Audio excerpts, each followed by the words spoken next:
O juiz é um ser humano como outro qualquer.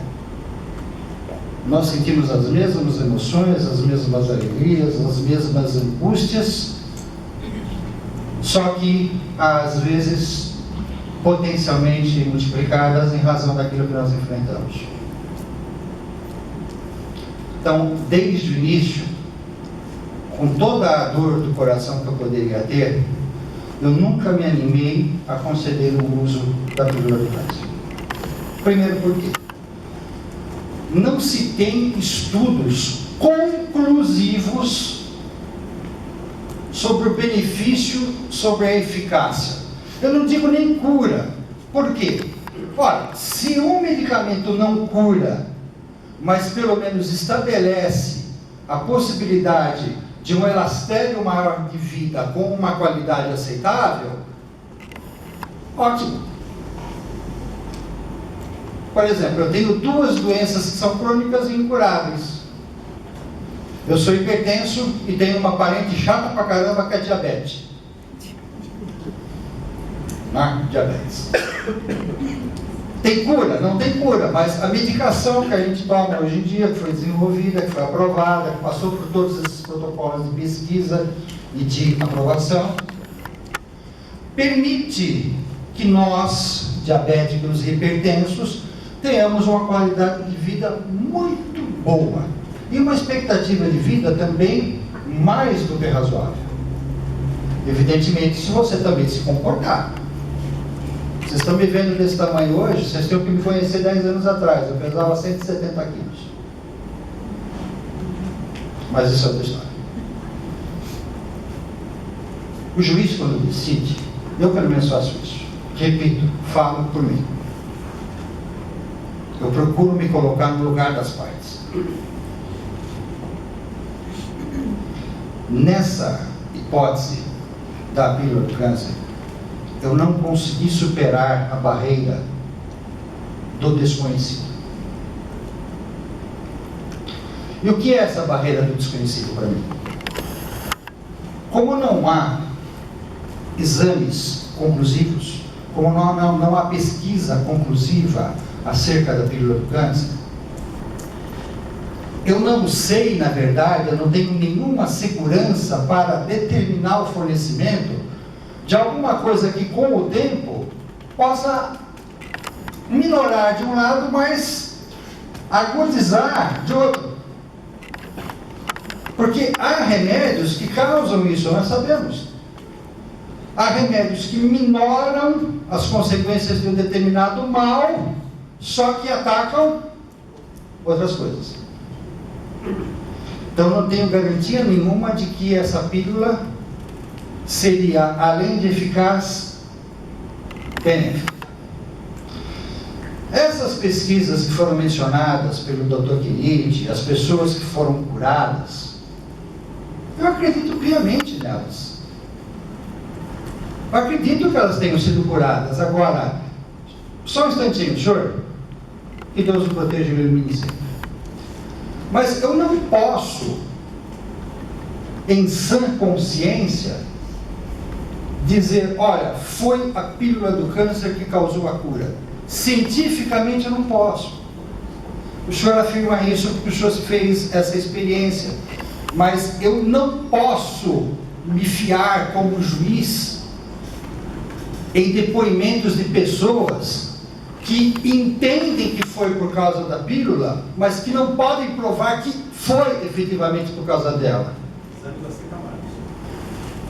Que tenha constatado que o senhor não tenha mais câncer, eu não duvido.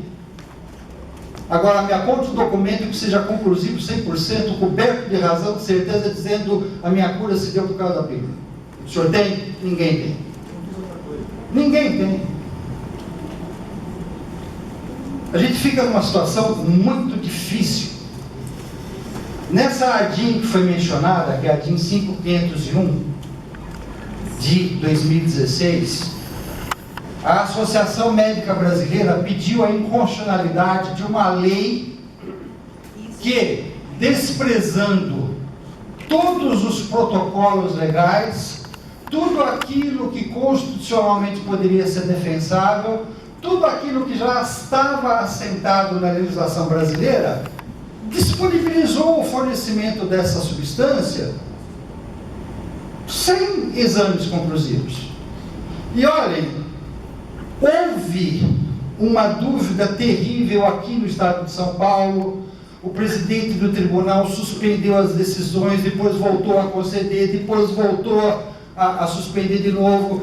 Em Brasília, o Supremo concedeu, depois suspendeu, depois concedeu de novo, agora voltou a suspender.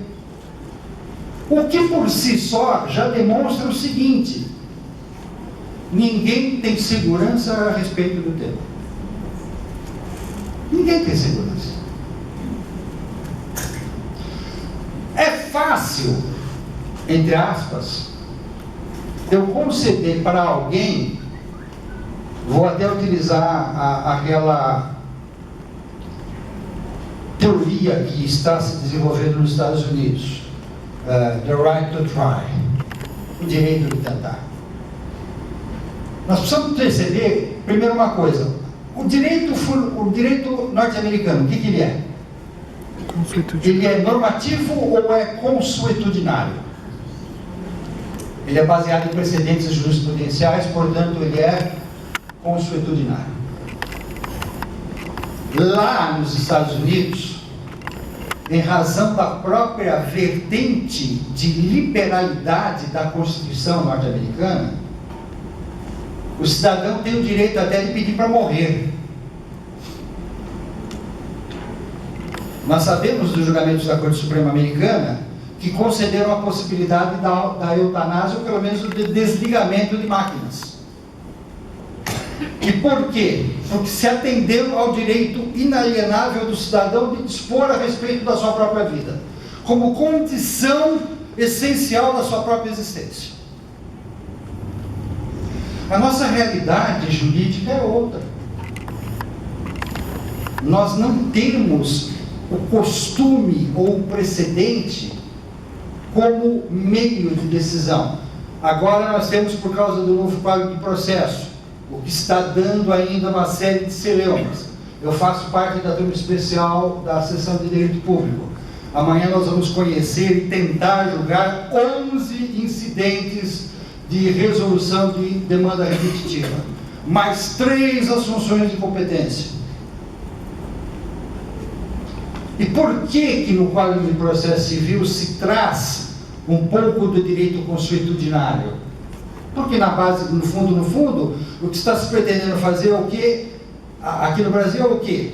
Vamos buscar a força do precedente, a força da jurisprudência. Se o Tribunal Superior já se manifestou a respeito, fechou a questão, não pode se discutir mais, a não ser que a tese seja modificada.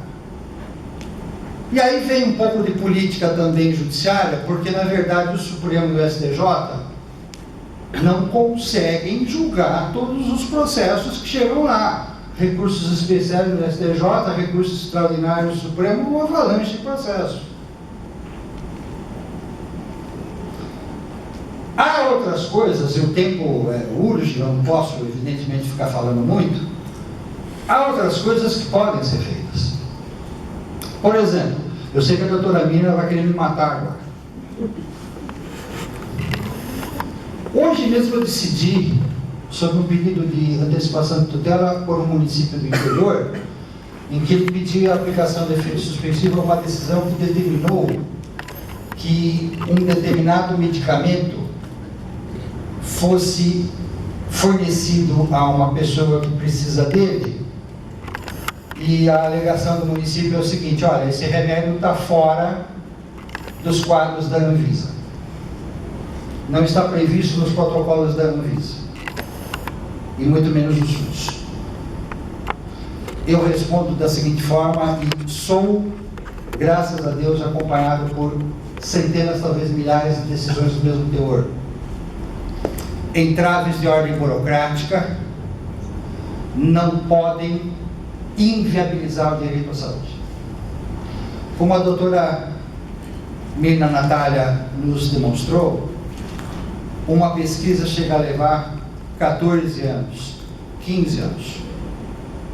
Só que acontece outra coisa, se mostra outra evidência ou outra circunstância.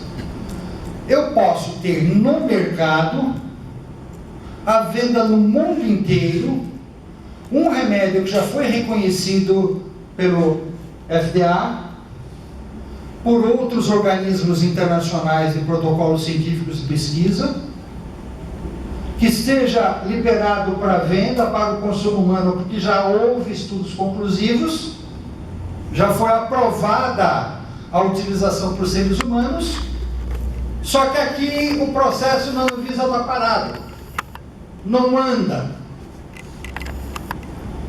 Por que eu não posso determinar o fornecimento dessa medicação?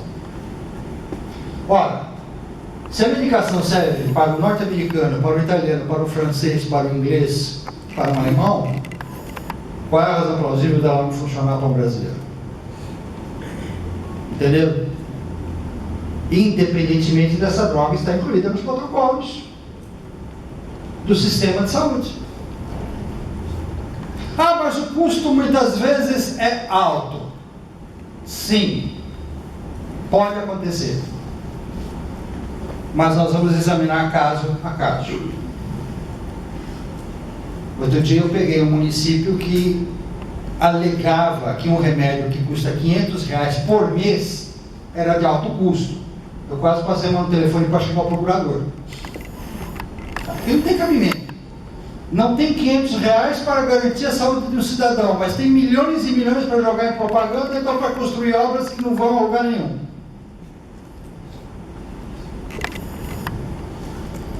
Outro dia, até no julgamento de uma ação de improbidade administrativa contra um político muito importante, o advogado, eu era o relator do caso, o advogado sustentou oralmente que na aplicação do orçamento deveria existir a possibilidade de uma flexibilização da utilização dos elementos orçamentários.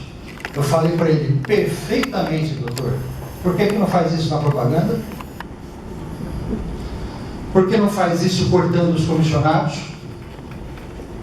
Por que não faz isso eliminando obras faraônicas que não são necessárias, que servem apenas para estimular o ego dos políticos ou então catapultar as suas carreiras políticas posteriormente? E evidentemente o advogado foi olhando para mim com uma cara de tacho, desculpem. A minha origem é ser advogado. Eu advoguei por 3 anos. Mas há argumentos que a gente não aceita. Então, quer dizer, você pode flexibilizar o orçamento do jeito que o político quer. Quando o cidadão precisa para sobreviver, aí não pode flexibilizar. Aí o custo é alto. Entenderam? Existe N remédios no mercado de trabalho, desculpem, no mercado de consumo, que podem ser utilizados, se não para a cura, pelo menos para a minoração dos efeitos da doença, para dar uma qualidade de vida melhor para o paciente, etc. Eu não me nego a fornecer esses casos.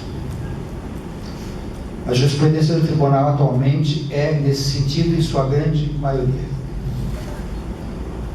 Questão dessa ação que está se promovendo agora, que já não visa mais o fornecimento da substância em si, mas a inserção obrigatória de uma determinada pessoa naquele grupo de pesquisa. Eu ainda não examinei um caso em concreto, mas eu tendo a admitir a possibilidade. Que a pessoa está pedindo apenas o quê? Olha, eu preencho os requisitos legais, eu não tenho nenhum impedimento, nenhum obstáculo para participar desse tipo de pesquisa. Eu tenho a doença que se amolda à substância que está sendo examinada, que está sendo testada, que está sendo examinada. Por que não? Por que 10 pessoas, 20 pessoas, 100 pessoas? Esses números é que eu não consigo entender no Brasil. A definição de determinados números ou de determinadas cifras é que eu não consigo entender. Por que não 1.000, 10.000, 1 milhão? Aprendeu? Eu durmo toda noite com a mais absoluta tranquilidade, procurando ter acertado nas minhas decisões. E rezo para que o tribunal competente possa corrigir minha decisão se eu estiver equivocado. Rezo. Se um dia vier uma decisão do Supremo Tribunal Federal dizendo é constitucional a concessão da pílula do câncer, beleza. Enquanto não houver esse tipo de decisão, ou enquanto no campo científico não houver certeza da eficácia do benefício que a pílula possa oferecer, apesar de ressalvar, evidentemente, o número de pessoas que foram curadas, como a desse senhor que está aqui, que eu louvo, que tenha conseguido a cura, eu peço que Deus o ilumine sempre, que continue com muita saúde. Mas, conquanto isso ocorra, juridicamente eu não posso, segundo a minha consciência, segundo